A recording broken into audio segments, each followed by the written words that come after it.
ए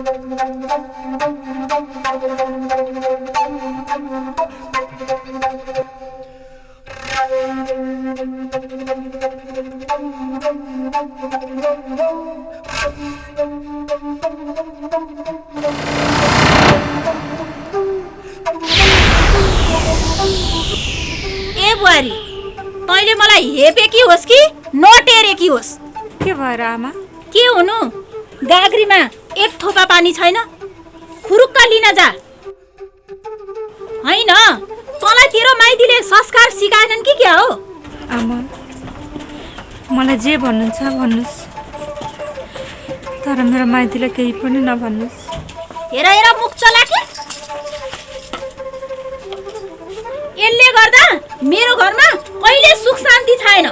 खुरुक्क पानी लिएर आइज।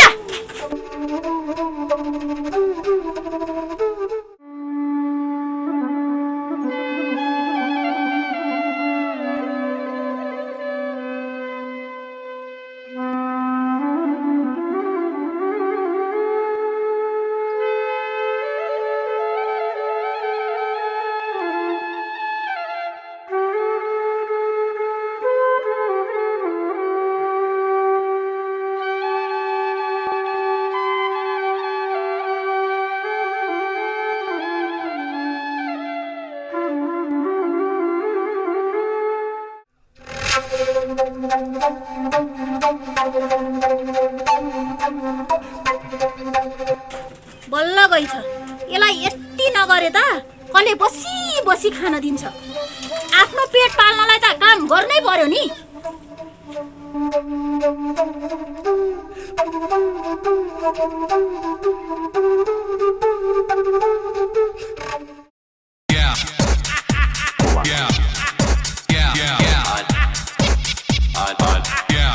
सन्ते, कहाँ जान लाग्यो तिमी यस्तो हतार हतार गरेर?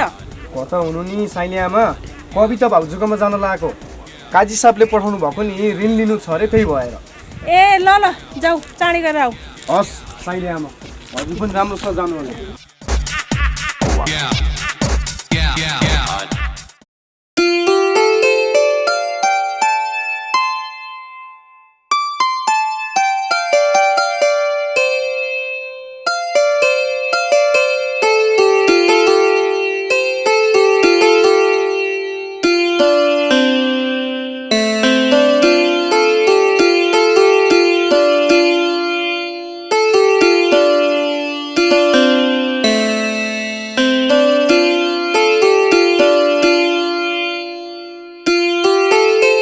ए बुढी, पानी ल्याउ त, कस्तो तिर्खा लागिरहेछ, ज्यान पनि साह्रै गलिरहेछ।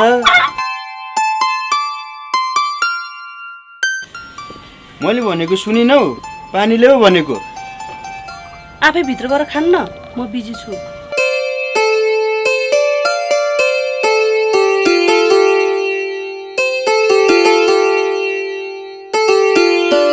भित्र गएर पानी खानु न, पानी खाने भनेको होइन। के हेरिरहेको? मैले मेकअप गरेर भएन कि क्या हो? भयो भयो, राम्री छेस।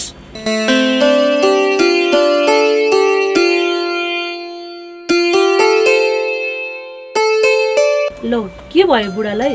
यसै फन्केर भित्र गयो त।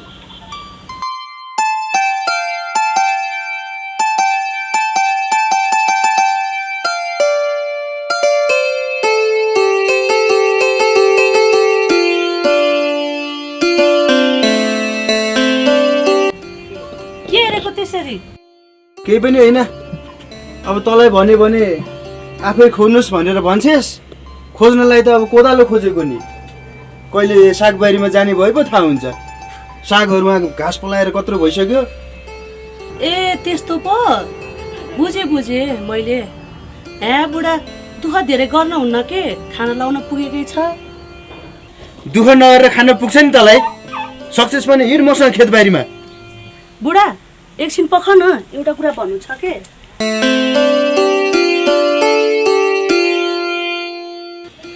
के काम हो भन्? म एकछिन तलतिर जानु छ के, भोलि गरौँ नि काम, हुन्न?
साइले आमा पनि आउनुभएको रहेछ पानी भर्न।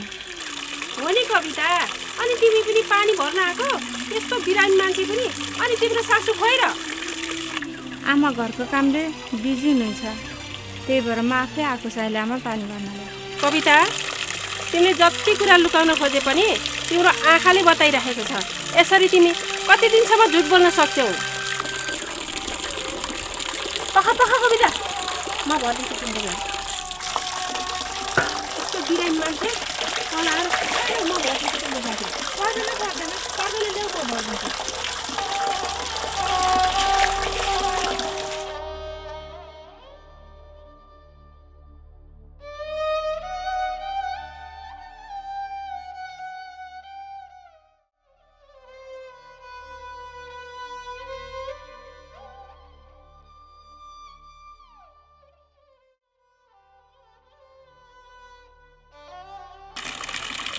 यस्तो बिरामी भएको बेलामा पनि बैशाखी टेकी पानी लिन आउने हो तिमी? भन्नु पर्यो नि त, सन्चो भएन भनेर।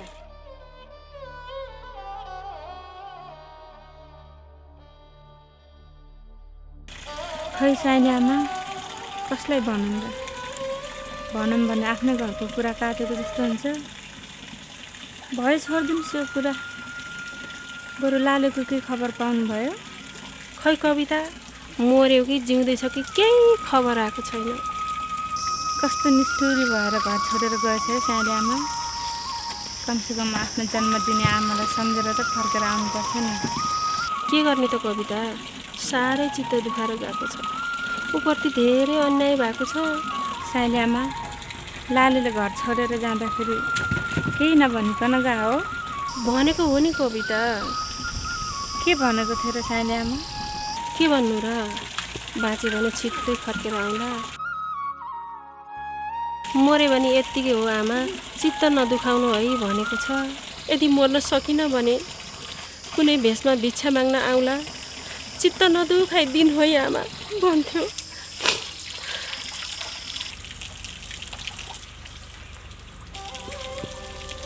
कविता, म त रोएँ मेरो छोराको याद आएर। तिमी किन रोको? तिम्रो त घर परिवार सबै छन् नि। मेरो भागे एउटा छोरो पनि कहाँ गयो? साइले आमा, लालीलाई हजुरको आशीर्वाद छ। हजुरको मायाले एक दिन घर फर्केर आउँछ, चिन्ता नलिनुहोस्।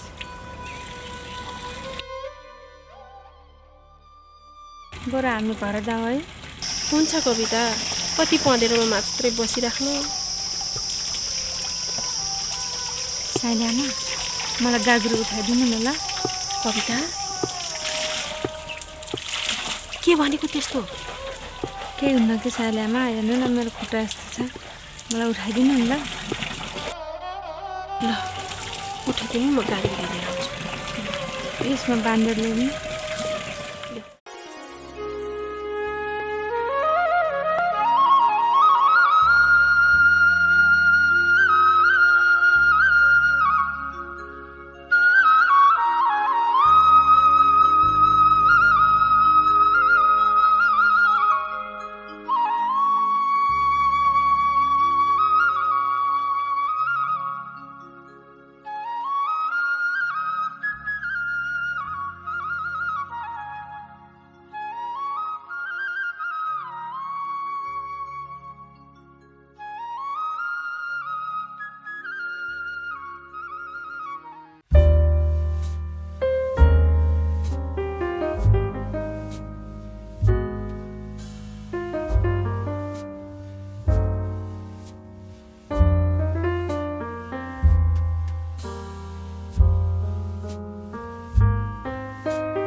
ए फुपूले पो फोन गर्नुभएछन्, फेरि आज कराउने भए।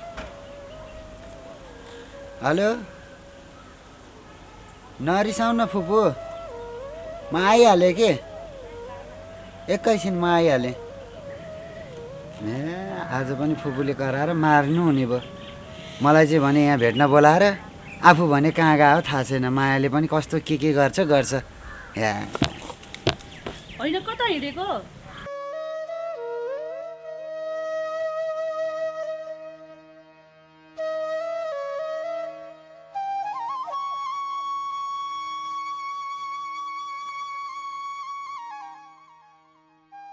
एकछिन पनि कुरा नसक्ने हो र मेरो डार्लिङ कुरानी पनि सीमा हुन्छ नि मान्छेलाई यहाँ कुराइराखेर घरि हेर त कति बज्यो नरिसाउ न मेरो कालु यसरी रिसाएर हुन्छ त यसरी रिसायो भने त हाम्रो माया सफल हुँदैन नि त झुट बोल्नु पनि सीमा हुन्छ नि मलाई सबै कुरा मनपर्छ झुट बोलेको कहिले मन पर्दैन भइगयो आऊ न बसेर कुरा गरौँ ल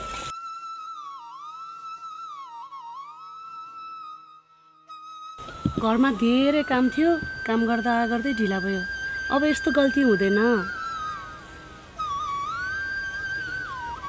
एकचोटि मुसुक्क हाँस न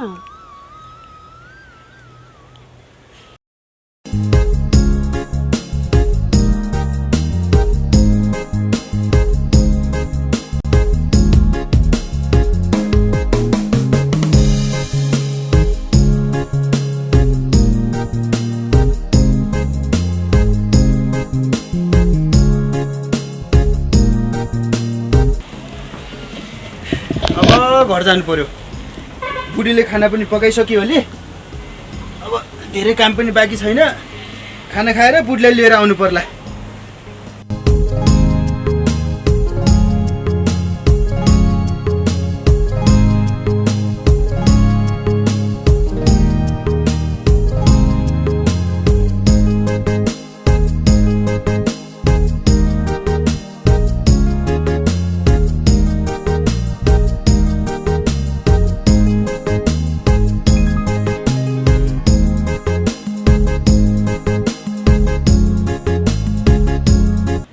कहाँ गएछ यो ढोका पनि बन्द गरेछ त अघि त खुब सिँगार पटार गर्दै थिए त बुढी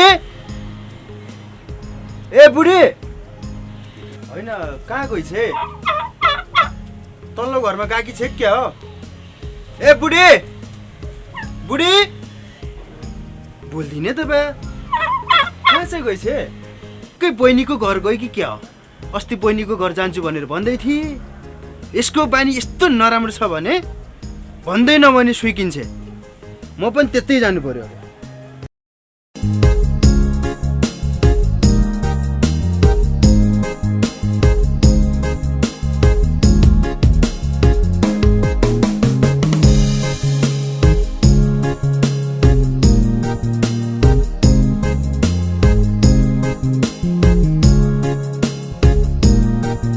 के हो चाला मलाई ठिक छैन नि त तिमीहरू दुईको हामीले के गरेछौँ र ऊ त मेरो मामाको छोरा हो मलाई त त्यस्तै शङ्का लाग्छ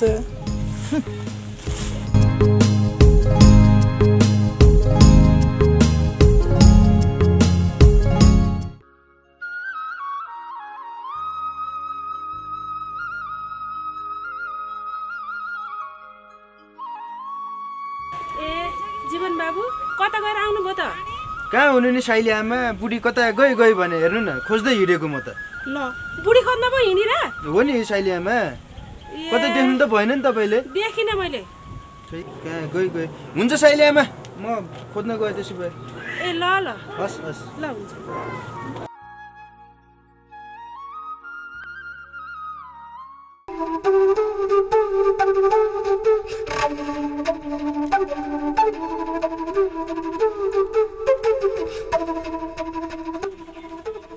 काकी के छ त हाल खबर सन्चै हुनुहुन्छ मलाई काजी साहबले पठाएर आएको पैसा तिर्ने भागा पनि आइसक्यो क्यारे बिर्सिनु त भएको छैन नि बिर्सा छैन बाबु म तपाईँहरूले भनेको भाकामा जसरी पनि दिन्छु ल ठिक छ अर्कोचोटि आउँदाखेरि पैसा ठिक पारेर राख्नु होला ल अहिले म जान्छु काकी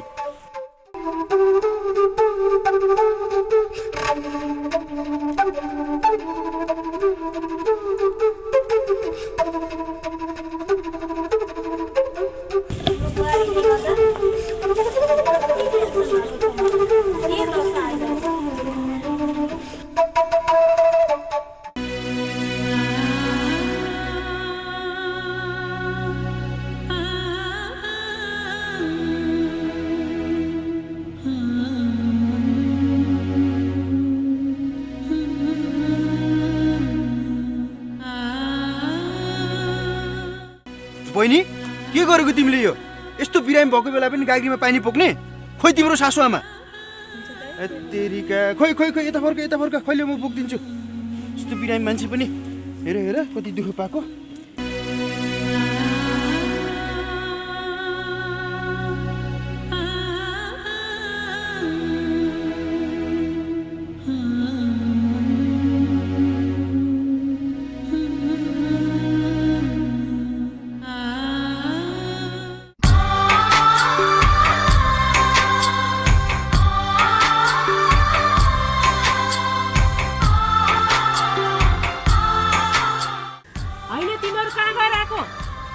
कतै नि होइन साइली आमा म तलतिर गएको थिएँ अनि उहाँसँग भेट भयो अनि सँगै आएको हो नि त केटाकेटीसँग हिँड्दामा नराम्रो सोच्नुहुन्न नि होइन होइन नराम्रो सोचेको छैन जीवन बाबुले तिमीलाई खोज्दै हुनुहुन्थ्यो त्यसो भएर भनेको नि तिमीलाई ए हो र साइली आमा ल ल हामी पनि जान्छौँ हजुर पनि जानु होला है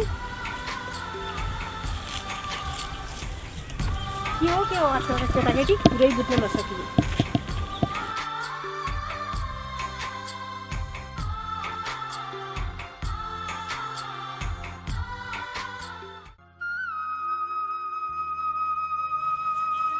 यो बुहारी भनौती पनि कता मरी यति बेलासम्म आउने होइन कहाँ मरेकी हो यति बेला पानी लिन गएकी अहिलेसम्म आएर मरेकी छैन त्यसलाई मैले जानेकी छु आज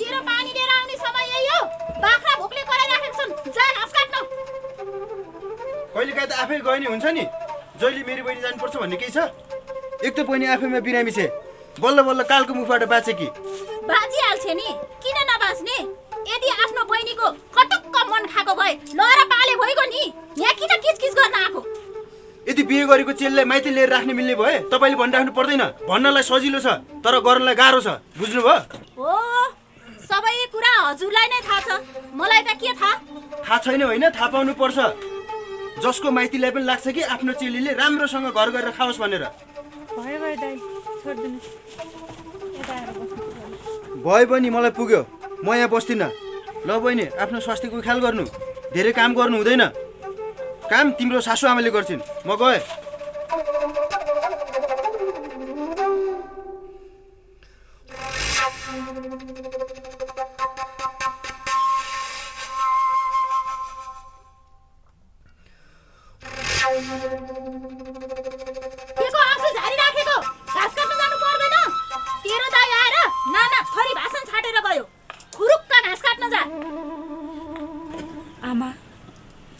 मलाई एकदमै भोक लागेको छ म भात खाएर जान्छु नि घाँस काट्न परेको छैन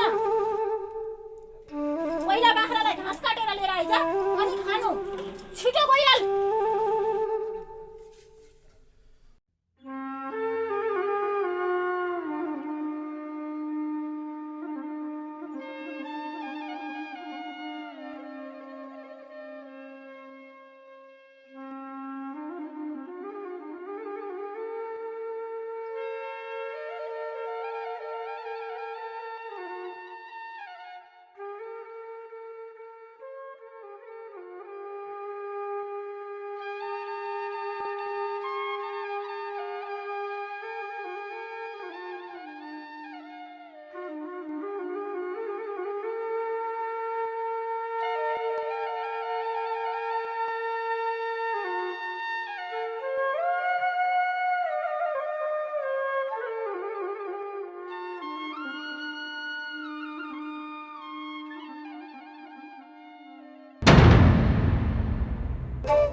माया के भयो किन टोलाएको केही भएको छैन अघि हामी बसेको ठाउँमा साइली आमाले देख्नु भयो भए झन् बर्बादै हुने रहेछ नि धन्न हामी हिँडेको बेलामा देखियो र कुरा बनाउनु पाइयो त्यही त नि मलाई पनि कस्तो डर लागिरहेको थियो फुपूलाई भनिदिनुहुन्छ कि भनेर। झन् हाम्रो फुपू कस्तो छुच्ची हुनुहुन्छ। सागर, अब तिमी पनि जाऊ, म पनि जान्छु। मलाई फोन नगर है, फेरि घरमा थाहा पायो भने मार्छ मलाई। ल ल, झन् मोबाइलको पैसै बच्ने भयो। ल ल भाइ। ल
तेरो घर आउने समय यही हो?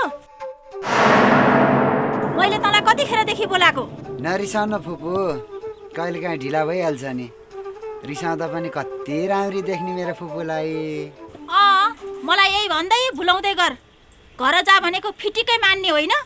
फुपू पनि घर त गइहाल्छु नि।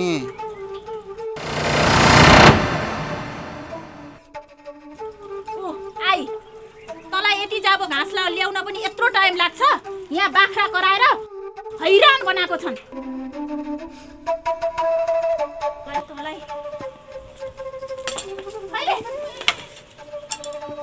बाख्रा कराएर मरिसके।